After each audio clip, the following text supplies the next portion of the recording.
My M42 wife F40 has been cheating on me with her boss and I don't know what to do. Long post. Sorry in advance. Hey Reddit, I need to get this off my chest because I feel like my world is crumbling. I'm Tom, 42 years old, and I've been married to my wife Kamala for 15 years. We've been together since college, and she's always been the light of my life. Kamala is smart, ambitious, and beautiful. She works in marketing for a big tech firm, climbing the ladder like a pro. Me, I'm just a regular guy, a software engineer who loves tinkering with old cars in the garage and wearing my beat-up cowboy hat on weekends when we go hiking. Yeah, I'm that stereotypical white guy from the Midwest who says, "Yeehaw," unironically sometimes. But Kamala never minded. She said it was part of my charm. Our life together has been pretty great. We have a cozy house in the suburbs, no kids yet, we've been trying, but fertility issues have been a hurdle and we do everything as a team. Date nights, vacations to the beach, even grocery shopping feels fun with her. I love her so much, I'd do anything for her. Cook her favorite Indian dishes, her family's from India, so I've learned to make a mean butter chicken, surprise her with flowers, you name it. She's my best friend, but lately, things have felt off. It started about 6 months ago. Kamala began working longer hours, saying her boss Jerome was piling on projects. Jerome's the head of her department, a charismatic guy in his late 40s, divorced, always dressed sharp. I've met him a few times at company parties. He's got that smooth talker vibe, laughs at his own jokes, you know the type. At first, I didn't think much of it. Work is work, right? But then the texts started coming in late at night. She'd smile at her phone and say it was work stuff. She'd go on business trips that lasted a weekend, coming back with vague stories about meetings. I tried to brush it off, but doubt crept in. Enter my best friend Mike, who's been my buddy since high school. Mike's 43, single, works as a mechanic, and he's always the voice of reason, or paranoia, depending on the day. We were grabbing beers one evening, and I mentioned Kamala's late nights. Mike raised an eyebrow and said, "Dude, you gotta check her phone or something." Better safe than sorry. I laughed it off at first, I'm not that guy. But the seed was planted. A couple weeks later, I couldn't shake it. Kamala was in the shower, her phone buzzed on the nightstand. I picked it up, heart pounding. There were messages from Jerome, "Can't wait to see you tonight, babe. Last night was amazing." My stomach dropped. I scrolled back, explicit texts, photos, plans to meet at hotels. They'd been seeing each other for months. I felt like the ground swallowed me whole. I put the phone down and pretended nothing happened when she came out. But inside, I was raging. How could she? After everything, I love her so damn much. I decided to confront her, but not right away. I needed proof, or maybe just time to process. That's when I called in Alex, a private investigator friend of Mike's. Alex is in his 50s, ex-cop, no-nonsense type with a mustache that looks like it belongs in a 70s movie. He agreed to tail her discreetly for a fee I could barely afford, but hey, peace of mind, right? Over the next few days, Alex followed Kamala. He reported back, lunches with Jerome that turned into afternoon disappearances to his apartment. Photos of them kissing in his car. It was all there, undeniable. I was devastated. But then, Kamala's sister Priya called me out of the blue. Priya's 38, lives across town, super close to Kamala, they're like twins in personality. She asked if everything was okay because Kamala seemed distracted. I played it cool, but inside I wondered if Priya knew something. That night, I couldn't hold it in. Kamala came home late again, smelling like cologne that wasn't mine. I sat her down in the living room. "We need to talk," I said, my voice shaking. She looked worried. I laid it all out, the texts, the pie reports. Her face went pale. At first, she denied it, but when I showed her the evidence, she broke down crying. "Tom, I'm so sorry. It just happened. Jerome, he's exciting, different. But I love you. Love me. What the poopy fuck?" That's what I wanted to scream, but I just sat there, numb. How do you process that? Your wife, the woman you've built a life with, betraying you with her sleazy boss. I told her to pack a bag and go stay with Priya for a bit. She begged me not to, said we could work it out, therapy, whatever. But I needed space. Now I'm alone in this house, staring at photos of us on the walls. Mike came over with pizza and beer, trying to cheer me up. "She's an idiot, man. You deserve better." But I don't know. I still love her. What do I do? Reddit. Divorce. Try to forgive. Has anyone been through this? Edit. Update 1. Things got messy. Wow, thanks for all the support in the comments, even though Op said no comments, but imagining them here. It's been a week since I posted, and holy crap, things escalated fast. After Kamala left for Priya's, I spent a few days wallowing. Called in sick to work, binge-watched old westerns while wearing my cowboy hat, comfort item, don't judge. Mike kept checking on me, bringing over tools to fix up my old truck as a distraction. Focus on the engine, not the heartbreak, he said. Good guy, Mike. Then, Priya showed up at my door unannounced. She looked pissed. Tom, what the hell is going on? Kamala's a mess at my place, crying non-stop. I told her everything, the affair, the evidence. Priya's eyes widened. Turns out, she had suspicions too. A month ago, she saw Kamala and Jerome at a coffee shop, looking too cozy. She confronted Kamala, who swore it was just work. Priya believed her, but now she felt guilty for not telling me. I should have said something, Tom. Your family. We hugged it out. Priya's always been like a sister to me too. But then, Jerome called me. Yeah, the ball's on this guy.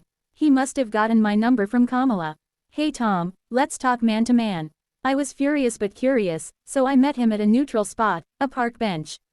He's sitting there in his fancy suit, smirking. Look, Kamala and I, it's not serious. She's just bored with the routine. Bored, with me. I clenched my fists. Then he leans in and says, with this mocking tone, what you gonna do der white buoy with ya yeehaw cowboy hat? I was wearing it, okay. It slipped out of habit. But the way he said it, like I was some hick he could push around. I stood up, told him to stay the hell away from my wife, and walked off before I did something stupid. Back home, Kamala texted me begging to come over and talk. I agreed, but with Priya as a mediator. She arrived looking exhausted, eyes puffy. We sat in the kitchen, Priya between us like a referee. Kamala spilled it all. Jerome pursued her aggressively, flattery at work turned into drinks, then more.